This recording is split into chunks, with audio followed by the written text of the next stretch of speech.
que era una situación pues no muy favorable, ¿verdad? Y pues teníamos una imagen como, bueno, por la que tenemos aquí, donde se nos explicaba básicamente la idea de esta cuestión del deadlock o interbloqueo, y es que pues al menos en dos procesos pues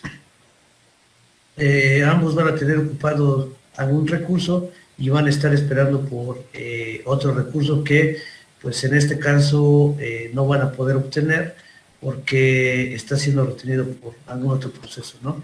Y entonces se forma un ciclo y pues se da esta situación de el interbloqueo, era lo que habíamos mencionado. En este caso, bueno, solamente para recordar, pues un conjunto de procesos estará en un estado de interbloqueo cuando todos los procesos del conjunto estén esperando a que se produzca un suceso que solo puede producirse como resultado de la actividad de otro proceso del conjunto. El modelo del sistema con el que se trabajará a continuación pues es una abstracción de la problemática de los sistemas operativos modernos, los cuales pues están compuestos de una serie de recursos por los que compiten una serie de procesos.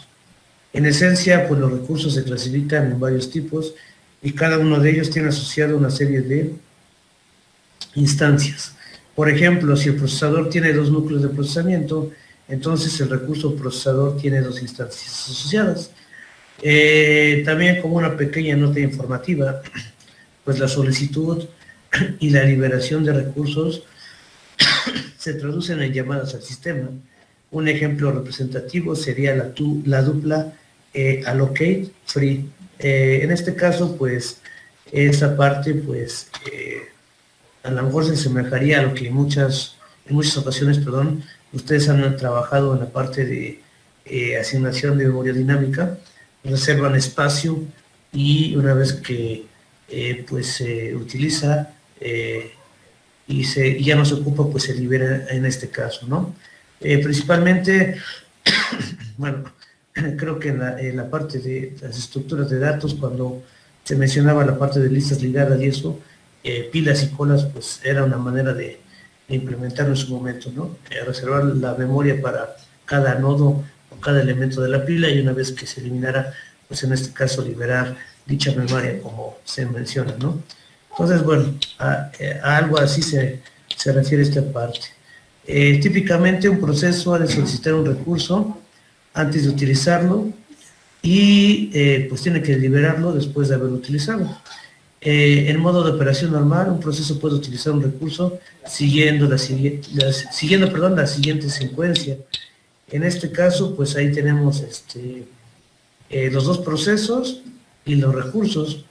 La solicitud, en este caso, si el proceso no puede obtenerla inmediatamente, pues tendrá que esperar hasta que pueda adquirir el recurso. Después de que haya hecho la solicitud y pues vamos a suponer que se la hayan concedido, pues tiene que hacer el uso. El proceso ya puede operar sobre el recurso y en tercer lugar, pues tiene que hacer la liberación. El proceso va a liberar el recurso en este caso.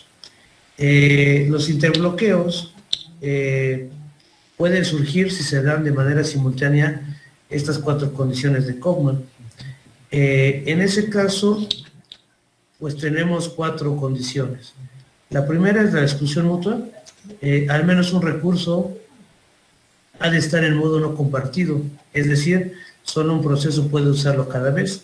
En otras palabras, si el recurso está siendo utilizado, entonces el proceso que desea adquirirlo, pues por lo general tendrá que esperar. La siguiente condición es la de retención y espera.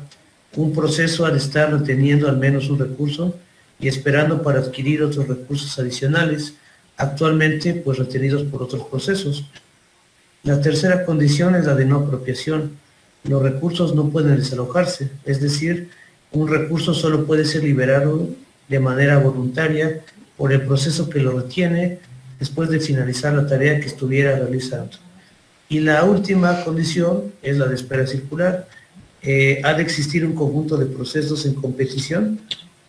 Vamos a suponer que tengo un conjunto de procesos desde P sub 0 hasta P sub n-1, que es lo que se menciona en el documento, de manera que pues se va a cumplir lo siguiente, que P sub 0 espera un recurso retenido por P sub 1, P sub 1 a un recurso retenido por P sub 2, y así sucesivamente hasta que P sub n menos 1 pues está esperando un recurso retenido por P sub 0. En ese caso pues se cumpliría un ciclo, por eso es espera circular. Todos van a estar esperando a que se libere algún recurso que está siendo retenido por otro proceso. De hecho, bueno, creo que aquí ahorita nos van a mencionar, pero la parte de retención y espera, por lo general va ligada de la espera circular. Si se da la espera circular, pues por lo general se cumple la segunda propiedad. Hay retención y espera y ese tipo de cosas, ¿no? Entonces, en ese caso, todas estas condiciones han de darse por separado para que se produzca un interbloqueo. Aunque resulta importante resaltar que existen dependencias entre ellas. Por ejemplo, la condición de espera circular implica de manera automática que se cumpla la condición de retención y espera. En ese caso, pues tenemos que si se da esa condición de espera circular, pues lo más seguro es que también tengamos la segunda condición. Ya nada más tendríamos que ver en ese momento si es que se dan las otras dos, y si se dieran de manera simultánea, pues lo más seguro es que pues nos encontremos ante una situación de interbloqueo de las que estamos mencionando en este caso. En esta parte, no sé si ustedes tuviesen alguna pregunta o alguna duda con respecto de estas condiciones que mencionamos, o algún comentario, alguna duda, alguna pregunta. No, profesor. Ok. Bueno, entonces tenemos esa parte. Y tenemos los grafos de asignación de recursos. Los interbloqueos se pueden definir de una forma más precisa, facilitando además su análisis, sobre todo utilizando estos grafos de asignación de recursos. El conjunto de nodos del grafo se suele dividir en dos subconjuntos, uno para los procesos activos del sistema, que son en este caso P, desde P sub 0 hasta P sub n menos 1, y otro formado por los tipos de recursos del sistema, R, que representa los recursos desde R sub 1 hasta R sub n menos 1. Aquí tenemos un ejemplo de un grafo de asignación de recursos, perdón. Tengo 3 procesos, tengo 4 recursos. Cada pues, circulito aquí dentro de los recursos pues me va a representar una instancia de los mismos. Por ejemplo, tengo una instancia del recurso 1, otro del recurso 3, 2 del recurso 2 y 3 del recurso 4 en este caso. Las flechitas creo que indicarían que, bueno, si la flecha va apuntando de un proceso a un recurso, es que el proceso va a solicitar una instancia de ese recurso. Y si está del recurso al proceso, es que el recurso está asignado a ese proceso. Por ejemplo, aquí el proceso 1, pues necesita una instancia del recurso 1, pero esta instancia del recurso 1 está asociada o está siendo ocupada por el proceso P sub 2. El P sub 2 también requiere una instancia del recurso 3, pero este recurso 3 está siendo ocupado por P sub 3. A su vez también P sub 2 tiene asignada una instancia del recurso 2 y P sub 1 tiene también asignada una instancia del recurso 2. Y entonces, bueno, del recurso 4, pues todas las instancias están disponibles si es que alguno de los procesos en cuestión pues las necesitara, ¿no? Pero bueno, es la manera en la que se interpretan estos grafos y de hecho creo que es la explicación que tenemos aquí. Por otra parte, el conjunto de aristas del grafo dirigido permite establecer las relaciones existentes entre los procesos y los recursos. Así, como se menciona, una arista dirigida, en este caso, el proceso P sub i al recurso R sub j, significa que el proceso P sub i ha solicitado una instancia del recurso R sub j. Recuerde que en el modelo del sistema planteado, cada recurso tiene asociado un número de instancias, y esta relación es una arista de solicitud y se representa como P sub I y la flechita de R sub J. Por el contrario, una arista dirigida del recurso R sub J, perdón, al proceso P sub I solo significa que se han asignado, o que se ha asignado, perdón, una instancia del recurso de R sub J al proceso P sub I. Esta arista de asignación se representaría como R sub J, flechita P sub I. La figura 1.17 pues nos mostraba un ejemplo de un grafo de asignación de recursos, que es lo que tenemos aquí, ¿no? Ahí podemos observar, y pues por ahí está, de P sub 1 a R sub 1, que P sub 1 está solicitando una instancia del recurso 1, pero el recurso 1 está asignado en este caso al proceso P sub 2 en este caso. Eso es lo que significa. Los grafos de asignación de recursos que no contienen ciclos, pues no van a sufrir interbloqueos en este caso. Sin embargo, si es que pudiésemos detectar un ciclo en un grafo de asignación, puede generar la existencia de un interbloqueo, aunque pues no, no siempre es así. Por ejemplo, en la parte izquierda de la figura 1.18 se muestra un ejemplo del grafo que contiene un ciclo que genera una situación de interbloqueo, ya que, como vamos a observar ahorita que lo revisemos, pues no va a ser posible romper el ciclo. Ahí hay que notar cómo se cumplen las 4 condiciones de Kauffman que hemos mencionado anteriormente. En la parte derecha de la figura 1.18 se muestra la existencia de un ciclo en un grafo de asignación de recursos, pero en este caso no se conduce a un interbloqueo, ya que si los procesos P sub 2 o P sub 4 finalizan su ejecución, pues entonces sí podríamos encontrar la manera de romper este ciclo y evitar el interbloqueo. Aquí tenemos esa figura. Del lado izquierdo pues tenemos ahí los 3 procesos. Tengo los 4 recursos. Aquí P sub 1 pues solicita el recurso R1, pero R1 está siendo retenido por P sub 2. P sub 2 necesita para finalizar su ejecución pues una instancia del recurso 3, pero el recurso 3 está siendo ocupado por P sub 3. P sub 3 necesita para terminar su ejecución una instancia del recurso 2. Sin embargo, pues estas 2 instancias del recurso 2, una está siendo retenida por P sub 2 y otra está siendo retenida por P sub 1. Ahí se puede observar cómo se formaría un ciclo. Y en este caso, pues está resaltado en rojo. ¿Por qué? Porque no hay ninguna manera de que alguno de los 3 procesos pueda terminar su ejecución y en algún momento pueda liberar los recursos que alguno de los otros dos procesos necesite. Ahí se forma el ciclo y por más que uno le busque, no se va a poder romper ese ciclo. Y entonces se cumple la de espera circular porque es un ciclo, de acuerdo a la definición. P sub 1 está esperando un recurso retenido por P sub 2. P sub 2 está a su vez esperando por un recurso de P sub 3 y P sub 3 a su vez está esperando por un recurso que tiene P sub 1. Entonces se forma eso. Y como habíamos comentado, pues automáticamente también se lleva a la condición de espera y retención. ¿Por qué los procesos están esperando y reteniendo recursos? La tercera condición, que era la de no apropiación, también se cumple. ¿Por qué? Porque ninguno de los 3 procesos que está ahí pues va a liberar de forma voluntaria su recurso, es decir, lo está reteniendo. Y la de exclusión mutua, pues parece ser que también se cumple. Entonces, ahí estaríamos ante un caso de un interbloqueo. En este caso, pues se generó el ciclo y este ciclo me conduce a un interbloqueo.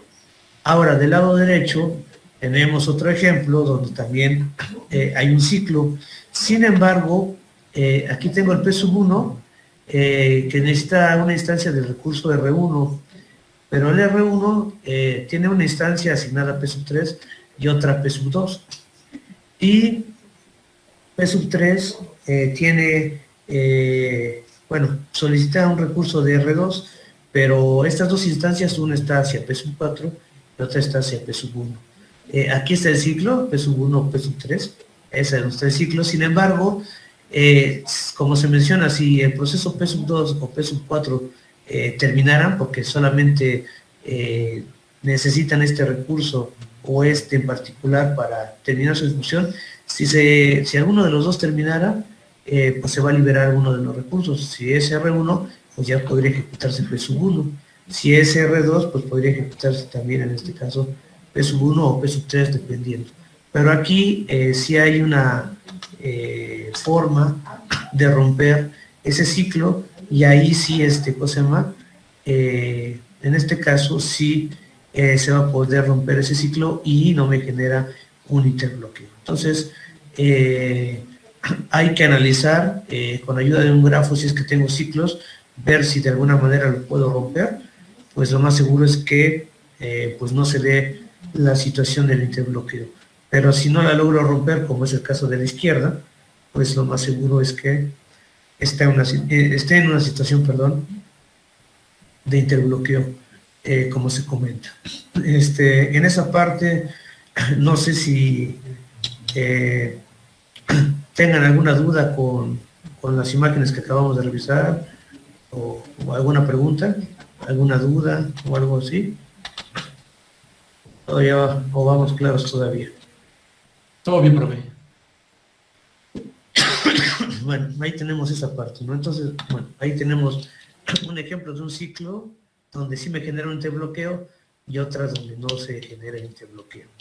Y entonces, bueno, suponiendo que nosotros podamos, o que se dé la situación del deadlock o el interbloqueo, que es lo que nosotros estamos mencionando, pues desde un punto de vista general, tenemos tres formas para llevar a cabo el tratamiento de los interbloqueos o los famosos deadlocks.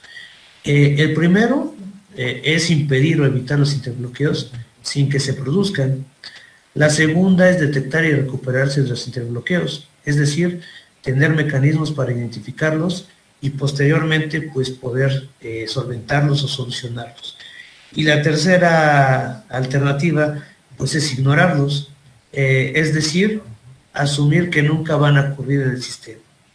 Esas son las tres maneras que nosotros pues pudiéramos utilizar en su momento para pues tratar esto de los deadlocks. Como les había comentado en la clase pasada, si mal no recuerdo, les dije que de esas tres soluciones, pues la que utilizan por lo general los sistemas operativos como Windows y Linux, es la tercera opción, es ignorar que no van a presentarse, y de esa forma pues es como los tratan.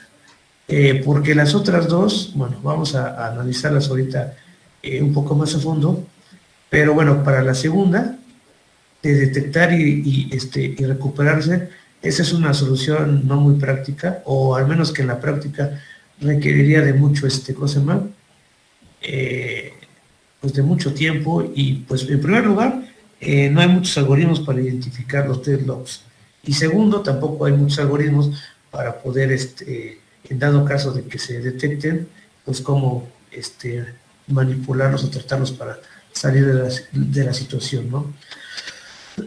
Entonces, pues por eso optan por la tercera opción, que en este caso es pues simplemente ignorar que no van a pasar en este caso.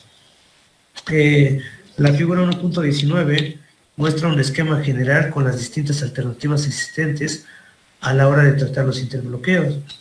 A continuación, pues se discutirán los fundamentos de cada una de estas alternativas, planteando las ventajas y las desventajas que tiene cada una de ellas. Y con el objetivo de evitar interbloqueos, el sistema puede plantear un esquema de prevención o evasión de interbloqueos.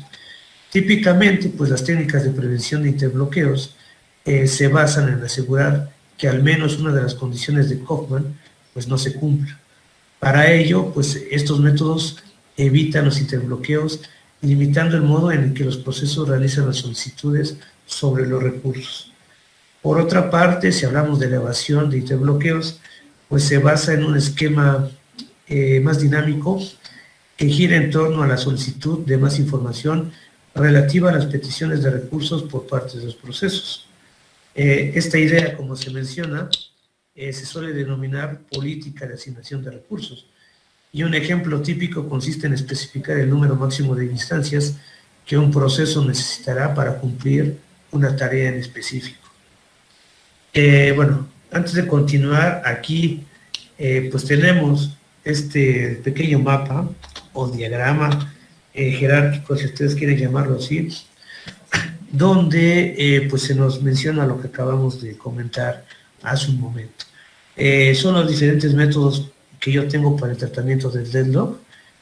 Pues tengo las tres opciones: impedir o evitar el deadlock, detectar y recuperarme de un deadlock, o simplemente ignorarlo. Si opto por la primera opción de impedir o evitar, pues ahí puedo hablar de dos aspectos: prevenirlo o evadir lo que es la evasión o la prevención. Si hablo de prevención, pues bastaría con que evite alguna de las condiciones de Hoffman. Ahí dice evitar las 4 condiciones de Hoffman, pero con que logremos impedir una, sería más que suficiente para que no se diera el deadlock. Ahora, si vamos por la parte de evasión, pues entonces tendremos que recurrir, como se menciona, a una política de asignación de recursos. Ahora bien, si optamos por la segunda opción de detectar y recuperar, pues ahí primeramente tendremos que sacar información sobre el estado de los recursos. Luego, desarrollar un algoritmo de detección. Y tercero, pues hacer un algoritmo de recuperación. Es en esta parte donde les comentaba que pues no se cuentan con muchos algoritmos para detectar un deadlock, y mucho menos pues se cuenta con algoritmos que puedan recuperarse de ese deadlock. Entonces, pues realmente en la práctica es muy complicado llevar a cabo esa parte. Y la tercera, pues es la de ignorar, y como pueden observar en el esquema que tenemos ahí, pues al ignorar no se tiene que hacer ninguna otra actividad, es decir, simplemente lo ignoramos, suponemos que no va a pasar, y pues nos quitamos de cosas, ¿no?, de problemas, como dirían ustedes, ¿no? Entonces es por eso que esa alternativa pues es la que utilizan en este caso los sistemas operativos modernos que nosotros utilizamos actualmente, ¿no? Ahorita vamos a hablar en detalle de cada uno de esos, pero bueno, ahí están las tres instancias que nosotros pues pudiéramos utilizar en su momento. Si un sistema no usa un mecanismo que evite interbloqueos, pues otra opción consiste en intentar detectarlos y posteriormente pues tratar de recuperarse de ellos. En la práctica, como se menciona, todos estos métodos son costosos y su aplicación no supone, pues generalmente, una gran ventaja con respecto al beneficio obtenido para solventar una situación de interbloqueo. De hecho, los sistemas operativos modernos suelen basarse en la hipótesis de que no se producirán interbloqueos, en este caso delegando en el programador esta problemática. Esta aproximación se denomina comúnmente algoritmo del avestruz, y es el caso de los sistemas operativos de Unix y Windows que nosotros utilizamos. Como una pequeña nota informativa, pues en determinadas situaciones es deseable ignorar un problema por completo, debido a que el beneficio obtenido al resolverlo pues es menor que la generación de un posible fallo en este caso. Entonces, ahí está la razón por la que los sistemas operativos que nosotros utilizamos pues utilizan la tercera opción, ¿no? En este caso, pues es cosa más conveniente. Algunos podrían decir o no estar de acuerdo con esa opción. Es totalmente razonable, no voy a decir que no. En la lógica tradicional, pues uno diría que ¿cómo es posible que si tengo un error o un fallo, pues tenga que ignorarlo y no hacer nada? Bueno, en este caso, pues la justificación está ahí. ¿Por qué? Porque desarrollar las otras dos alternativas, pues no, me van a llevar más tiempo. Tampoco hay una garantía al 100% de que, pues funcione correctamente. Y entonces, bueno, si observo mejores resultados ignorándolos, pues mejor opto por esa opción, ¿no? En este caso, pues sí aplica esa situación, ¿no? Pero bueno, tenemos esas cuestiones. Entonces, bueno, Hablando un poco de cada uno de esos tratamientos, pues podemos hablar de la prevención de interbloqueos. Como se ha comentado anteriormente, las técnicas de prevención de interbloqueos se basan en garantizar que algunas de las 4 condiciones de Kochmar no se cumplan. La condición de exclusión mutua está asociada a la propia naturaleza del recurso, es decir, depende de si el recurso se puede compartir o no. Los recursos que pueden compartirse no requieren un acceso mutuamente excluyente, como por ejemplo un archivo de solo lectura.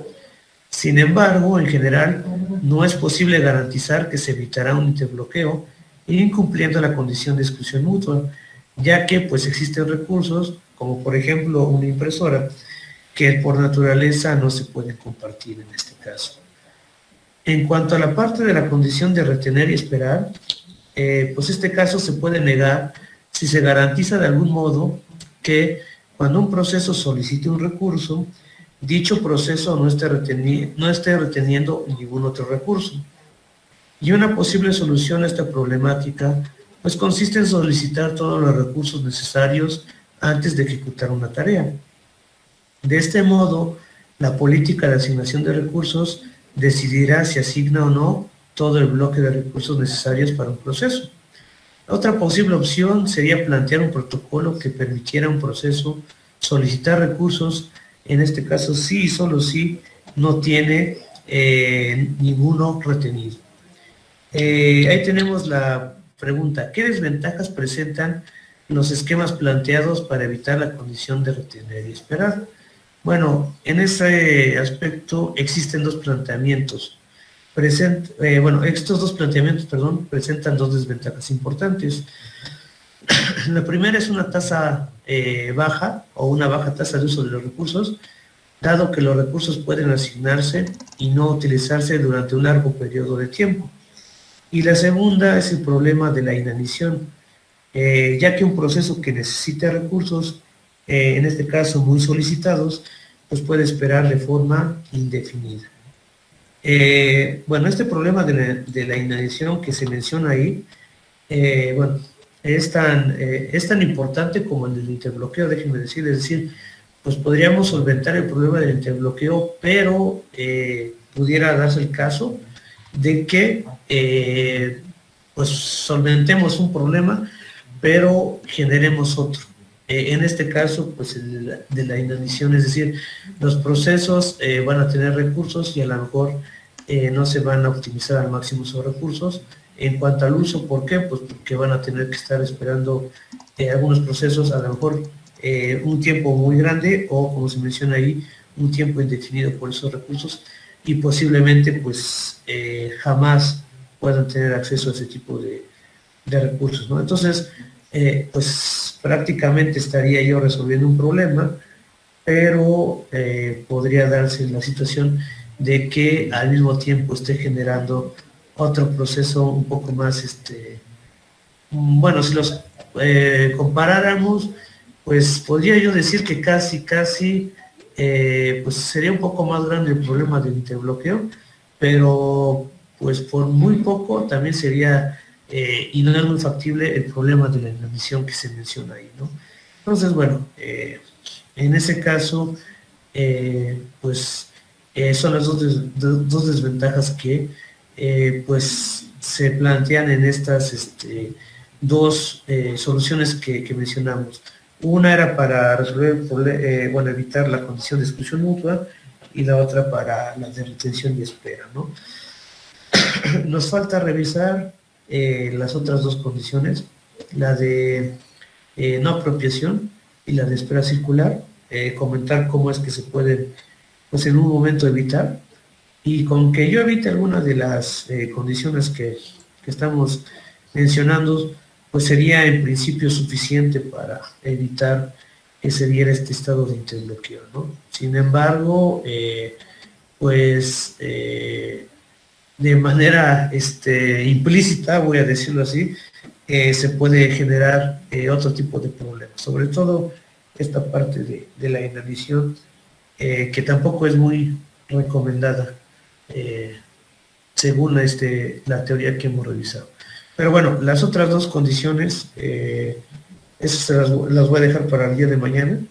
El día de mañana revisamos cómo podemos evitar las otras dos condiciones y nos vamos a la otra parte de la evasión, que es de la primera parte o del primer tratamiento de los interbloqueos, ¿no? Entonces, ya el día de mañana con un poco más de calma, revisamos esos aspectos.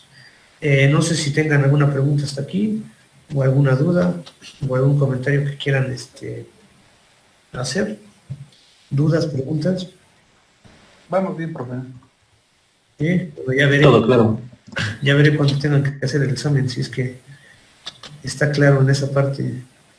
Pero bueno, ¿cómo se llama? Hay que, entonces,